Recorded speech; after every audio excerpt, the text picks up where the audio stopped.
Hyderabad anchor سکھبوتا کی موت پر اس کے والد شنکر نے سنسنی خیز الزامات لگائے ہیں۔ انہوں نے کہا کہ ایک شخص پورنا چندر میری بیٹی کی موت کا ذمہ دار ہے۔ 3 سال سے وہ میری بیٹی کو شادی کے لیے ہراساں کر رہا تھا۔ شادی پر راضی ہونے کے بعد دونوں میں جھگڑے شروع ہوئے، جس سے بیٹی پریشان رہنے لگی۔ 26 جون کو اس نے کہا کہ وہ اب یہ رشتہ نہیں نبھا سکتی اور ذہنی دباؤ کی وجہ سے خودکشی کر لی۔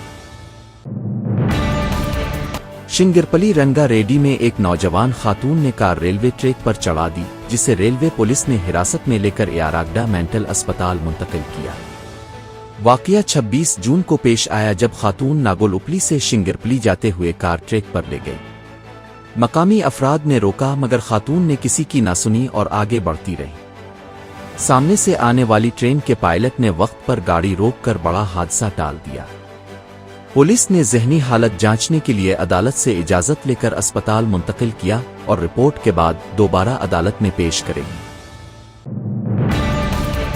انگلینڈ کے خلاف دوسرا ٹیسٹ میچ ٹیم انڈیا کے لیے ایک بڑا چیلنج بن گیا ہے۔ جسپریت بمراہ کو آرام دیا جا رہا ہے، جبکہ پرسدھ کرشنا بھی باہر ہو سکتے ہیں۔ ارشد سنگھ اور آکاش دیپ کو ڈیبیو کا موقع مل سکتا ہے، سراج ٹیم میں برقرار رہیں گے۔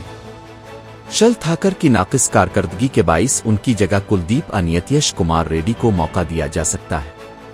ایجپسٹن میں بھارت کا ریکارڈ خراب ہے، جہاں 8 میں سے 7 میچ ہار چکا ہے۔ بہار میں پہلی بار ووٹرز موبائل ایپ کے ذریعے ووٹ ڈال سکیں گے۔ یہ سہولت صرف ان افراد کے لیے ہے جو پولنگ بوتھ نہیں جا سکتے۔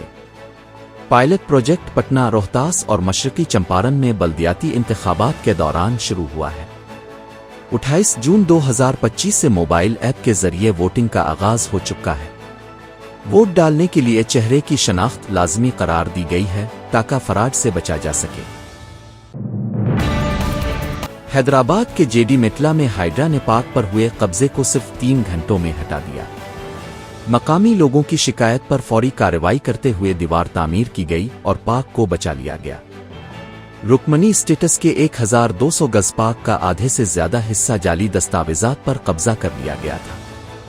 ہائیڈرا نے IS سدن کرشنا نگر میں بھی نالے پر بنے غیر قانونی تعمیرات کو منہدم کیا۔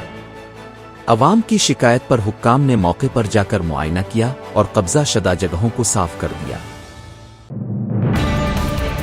کہ نیشنل انسٹی ٹیوٹ آف ملیریا ریسرچ میں مختلف شعبوں میں خالی اسامیوں کے لیے درخواستیں طلب کی گئی ہیں۔ کل 18 اسامیاں ہیں، جن میں پروجیکٹ سائنٹسٹ، ریسرچ سائنٹسٹ اور ٹیکنیکل سپورٹ کے عہدے شامل ہیں۔ اہل امیدواروں میں بھی SC BDS MSc PhD MD وغیرہ کی ڈگری رکھنے والے شامل ہیں۔ عمر کی حد 28 سے 35 سال کے درمیان ہے، البتہ مخصوص زمروں کو رعایت حاصل ہوگی۔ واک ان انٹرویوز 26 جون سے 4 جولائی تک ہوں گے۔ مزید معلومات کے لیے gov.in ویب سائٹ دیکھیں۔ کچھ بچے بہت ذہین ہوتے ہیں، مگر اسکول کا ماحول اور گھر میں حوصلہ افزائی کی کمی انہیں پیچھے رکھ دیتی ہے۔ سجید بھی ایک ایسا ہی بچہ تھا جو شرمیلا اور خاموش تب تھا، جسے استاد اور گھر والے نالائق سمجھتے تھے۔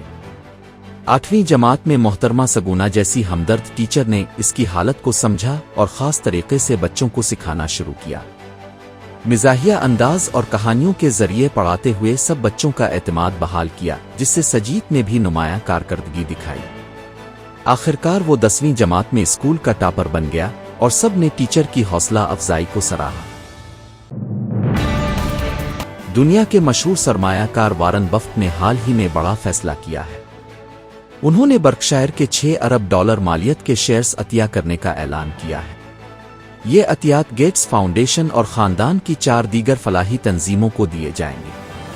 اس فیصلے کے بعد ان کی دولت میں کمی ہوئی ہے اور وہ دنیا کے 6 امیر ترین شخص بن گئے ہیں۔ وارن بفٹ اب تک کئی $ارب عطیہ کر چکے ہیں اور اپنی موت کے بعد بھی 99.5 دولت عطیہ کریں گے۔ ٹینس کی ٹاپ سٹارز آریانا سابالینکا اور کوکو گاف کو ومبلڈن کے سینٹر کورٹ پر ڈانس کرتے دیکھا گیا۔ فرینچ اوپن فائنل میں دونوں کے درمیان تلخ کلامی ہوئی تھی اور سابالینکا نے گاف کو کمزور سمجھا تھا۔ گاف نے انہیں حیران کر دیا اور میچ جیت لیا، جس کے بعد دونوں کے تعلقات کشیدہ ہو گئے تھے۔ اب ومبلڈن سے پہلے دونوں نے ساتھ پریکٹس کی اور ایک ساتھ ٹک ٹاک ڈانس کیا۔